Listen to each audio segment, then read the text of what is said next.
ദേവികുളം മുൻ MLA S രാജേന്ദ്രനെതിരെ വിമർശനവുമായി മൂന്നാറിലെ CPM പ്രാദേശിക നേതൃത്വം. എസ് രാജേന്ദ്രൻ പാർട്ടിയെ ചാരി നിന്നുകൊണ്ട് സഹതാപ തരംഗം സൃഷ്ടിക്കുവാൻ ശ്രമിക്കുകയാണെന്ന CPM Munnar area secretary KK Vijayan. അത് അനുവദിക്കാൻ കഴിയില്ല. രാജേന്ദ്രൻ കള്ളപ്രചരണം നടത്തുകയാണ്. പാർട്ടിയിൽ ചേർന്ന് പ്രവർത്തിക്കാൻ രാജേന്ദ്രന് അവസരം നൽകി. ഇപ്പോഴും പാർട്ടിയിലെത്തി പ്രവർത്തിക്കാൻ അവസരമുണ്ട്. എന്നാൽ പാർട്ടിയിലെ ചില വ്യക്തികളെ രാജേന്ദ്രൻ തേജോവധം ചെയ്യാൻ ശ്രമിക്കുകയാണെന്നും അത് അംഗീകരിക്കാൻ കഴിയില്ലെന്നും KK വിജയൻ വാർത്താ സമ്മേളനത്തിൽ പറഞ്ഞു. രാജേന്ദ്രൻ വ്യക്തിപരമായിട്ട് ഞങ്ങൾ ഇതുവരെയായിട്ടും ഈ പാർട്ടി ഏരിയ കമ്മിറ്റി തേജോവധം ചെയ്യുന്ന രീതിയിൽ ഒരു വാക്കോ ഒരു പ്രവൃത്തിയോ ഒരു പത്രസമ്മേളനങ്ങളോ നടത്തിയിട്ടില്ല. കാരണം ഇപ്പോൾ ഈ പത്രസമ്മേളനം നടത്താനുള്ള കാരണം നിരന്തരമായി പാർട്ടി പുള്ളിനെ ആക്ഷേപിക്കുന്നു, ആക്രമിക്കുന്നു.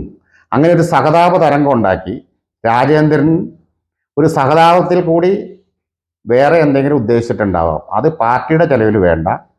വേറെ എന്തെങ്കിലും വ്യക്തിപരമായിട്ട് ആളുകൾക്ക് എന്ത് വേണമെങ്കിലും ചിന്തിക്കാനുള്ള അവകാശമുണ്ട്. അത് അങ്ങനെയുണ്ടെങ്കിൽ അതൊക്കെ അവനവൻ്റെ ഇഷ്ടത്തിന് പോകാമെന്നല്ലാതെ ഈ പാർട്ടിയെ ചാരിക്കൊണ്ട് വേറെ ഇടപെടലൊന്നും നടത്താൻ പാർട്ടി ഒരു കാരണവശാലും അനുവദിക്കില്ല. ഞങ്ങളിവിടെ ഒരു ആരുടെ കൂടെ നിൽക്കുന്ന ആളുകളെയും ആക്രമിക്കാറില്ല. ഇവിടെ ഇപ്പോൾ എന്തെങ്കിലും പ്രശ്നങ്ങൾ മൂന്നാർ പ്രദേശത്ത് രാഷ്ട്രീയപരമായിട്ട് എന്തെങ്കിലും ഒരു വഴക്ക് നടന്നിട്ടുണ്ടോ? കുറേ കാലങ്ങളായിട്ടില്ല. ഞങ്ങൾ സമാധാനപരമായിട്ട് തന്നെയാണ് ഇവിടെ പാർട്ടി പ്രവർത്തനം നടക്കുന്നത്. ഈ തെരഞ്ഞെടുപ്പിന് പോലും ഒരു വഴക്കോ അങ്ങോട്ടും ഒരു പ്രശ്നങ്ങൾ പോലും ഉണ്ടായിട്ടില്ല. അതിൻ്റെയൊക്കെ ഉള്ളിൽ നിന്നുകൊണ്ടാണ് ഇപ്പോൾ രാജേന്ദ്രൻ ഇങ്ങനെ പറയുന്നത്. എൻ്റെ കൂടെ നിൽക്കുന്ന ആളുകളെ CPMകാർ ആക്രമിക്കുകയാണെന്ന് ഉള്ള കള്ളപ്രചരണം. അത് ഈ പാർട്ടിയിൽ നിൽക്കുന്ന ആളുകളുടെ സഹതാപം പിടിച്ചു പറ്റുന്നതിന് വേണ്ടിയിട്ടുള്ള ഒരു നടപടിയാണെന്നാണ് ഞങ്ങൾക്ക് മനസ്സിലാക്കാൻ പറ്റിയത്.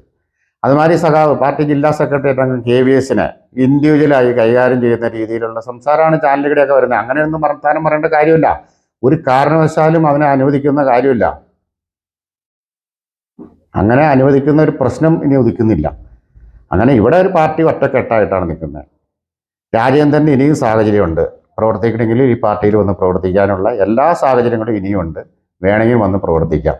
അല്ലാതെ ഈ പാർട്ടിയിൽ ഒരു കുഴപ്പമുണ്ടാക്കിക്കൊണ്ട് പുറത്തു പോകാനാണ് ഉദ്ദേശിക്കുകയെങ്കിൽ ഈ പാർട്ടീനെ ചാരി എന്നുകൊണ്ട് പുറത്തു പോകാനുള്ള നടപടിയായിട്ട് പോകാൻ അങ്ങനെ ഉണ്ടെങ്കിൽ ഈ പാർട്ടി ഒരു കാരണവശാലും സമ്മതിക്കുന്ന പ്രശ്നമില്ല.